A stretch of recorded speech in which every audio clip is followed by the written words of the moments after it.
ఏమైందిరా? అమ్మ చూడు, నీకోసం పాయసం చేసింది.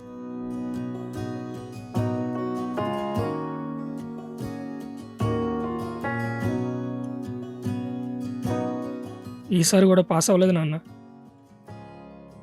ఈ పాయసం నువ్వు పాస్ అవుతావని చేయలేదురా. మీ అమ్మ నీకు ఇష్టమని చేసింది. అలాగే నీకు ఇష్టం కాబట్టి చదువు. పాస్ ఆర్ ఫెయిల్ ఎవరికి కావాలరా? నీకు ఇష్టం కాబట్టి మళ్ళీ ఎగ్జామ్ రాయి, అంతే. రే, సచిన్ టెండూల్కర్ కూడా ఫస్ట్ అటెంప్ట్లోనే గాడ్ ఆఫ్ క్రికెటర్ కాలేదురా.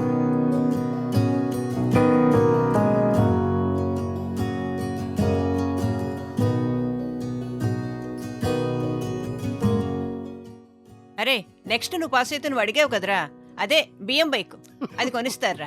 అబ్బా, అది BMW బైక్ అమ్మా. అదే లేరా, అది కొంటారు. కొంటాను. ఏమో అమ్మా, ఈసారి జేఈ ఎగ్జామ్స్ 10 లక్షల మంది రాశారు. నెక్స్ట్ టైం ఎంతమంది రాస్తారు? అంతమందితో రాసి పోటీ పడి నేను పాస్ అవ్వగలనా? రాసి కూడా వేస్టేనమ్మా. అదే కాదులేరా, ఈసారి నువ్వు పాస్ అయితే నాన్నని తిరుపతి మోకాడపై నడిపిస్తానని మొక్కుంటాను లేరా. వాడు పాస్ అయితే నేను ఎందుకు ఎక్కుతాను?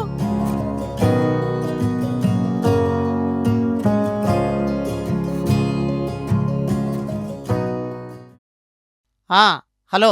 బావా, ఎలా ఉన్నావు? పిల్లం పిల్లలు అంతా బాగున్నారా? అంతా బాగానే ఉన్నాం. మీరంతా కులాసనే కదా? బాగున్నాం బావా. మా వాడు అమెరికా వెళ్ళి పెద్ద ఉద్యోగం చేస్తున్నాడు. అంతా హ్యాపీయే. అవును, మీ వాడు ఏం చేస్తున్నాడు? మా వాడు జేఈ ఎగ్జామ్స్ రాస్తున్నాడు. ఇంత ఏజ్ వచ్చాక కూడా ఇంకా పిల్లలకి చదువులు అంటావేంటి బావా? మీది రిటైర్మెంట్ వయసు. ఇప్పుడే కదా పిల్లలు చేయి సాయంగా ఉండాలి. మా వాడికి చదువుకోవడం అంటే చాలా ఇష్టం. వాడి ఇష్టాన్ని నేనెందుకు కాదనాలి? వాడి చదువు కోసం ఎంతో ఖర్చు పెడుతున్నానని వాడు పాస్ అయితే తీరాలని బలవంతం చేస్తానా?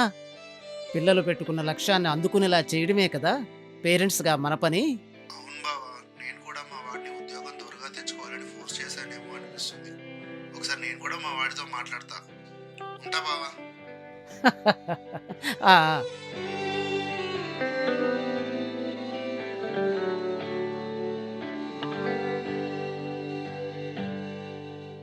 రే, రోజు అలా చదువుతూనే ఉంటావా? పరీక్ష పాస్ అవ్వాలంటే చదువుతూ ఉంటేనే సరిపోదురా. ఇంట్రెస్ట్, రిలాక్సింగ్ మైండ్ రెండూ కావాలి. రా, అలా బయట తిరిగొద్దాం. రా. సరే నాన్న.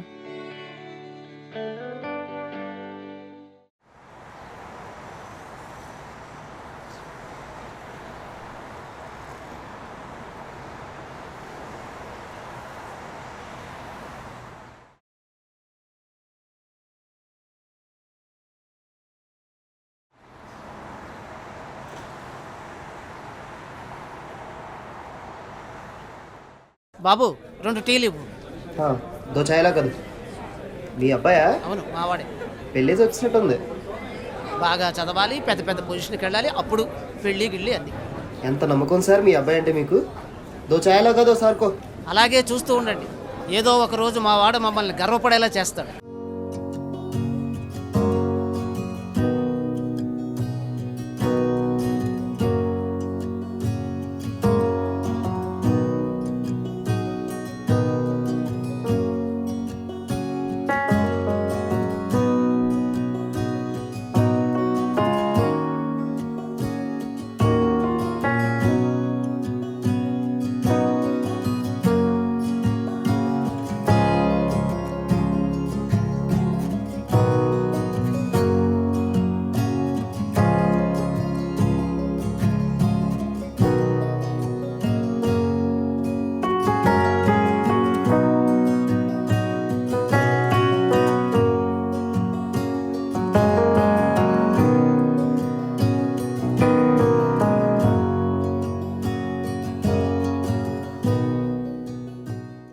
నాన్న, నేను పాస్ అయిపోయాను నాన్న.